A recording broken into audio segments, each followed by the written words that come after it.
approval that we need to get from PennDOT. We expect that to happen very soon, and PennDOT has actually, in anticipation of that being approved, they've given us a bid advertisement date of January 2017 and a let date of February 2017. So you know, we're moving fairly quickly right into construction. The construction estimates that we're getting back are well within what we assumed in our budget, and you know, this project is covered wholly by grants. So you know, we expect that it will be on time and on budget.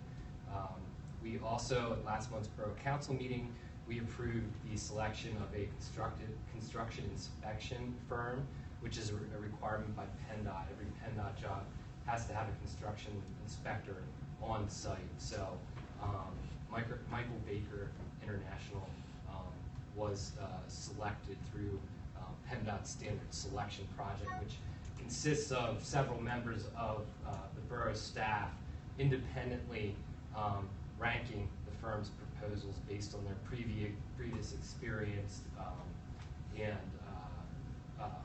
similar projects that they've worked on of that scale and scope. So that firm will be the construction inspector. And you know, as of now, you know, we have bike lanes extending on High Street where they end now up to Roland Street, and then we have bike lanes on Jackson, and I'm sorry, a cycle track on Jackson and down to the YMCA. I think it's the Adams Street.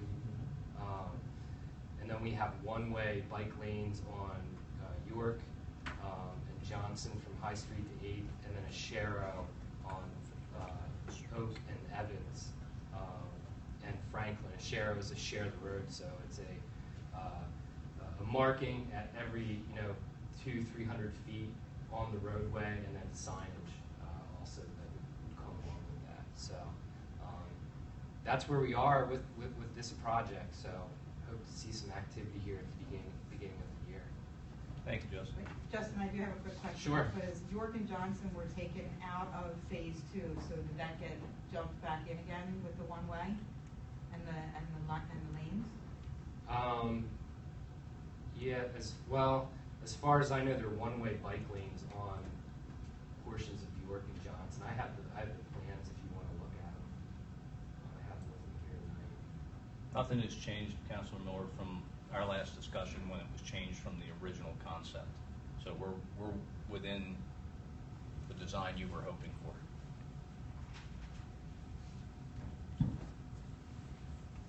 Will York and Johnson Street become one-way streets or not? I do not believe so. I don't think so. No. That was the original concept, but I do not believe they will now.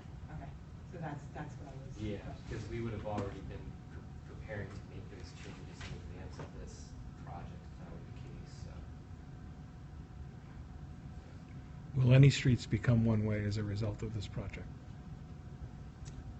Yes, in the East End, but I don't know the specific streets. South Roland is from? I believe it's South Roland, yes.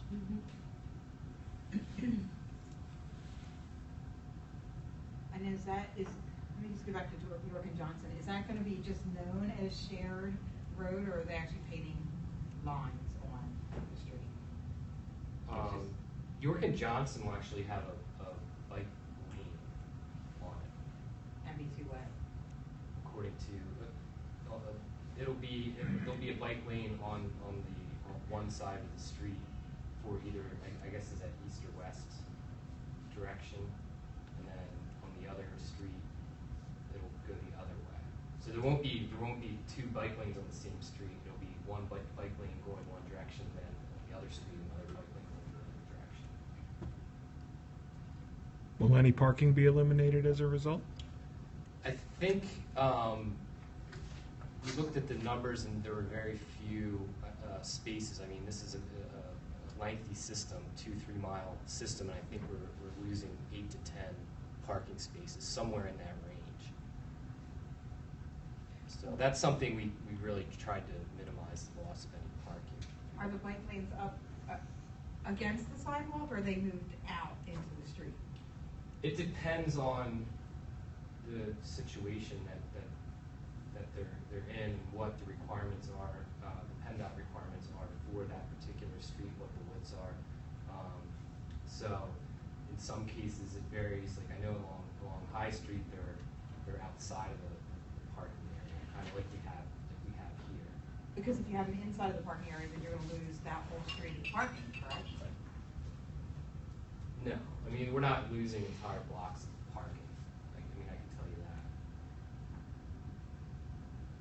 So there are probably conditions where the travel lanes are narrowing to make room for a 4-foot wide bike lane and a shoulder, a 2 to 3 foot shoulder.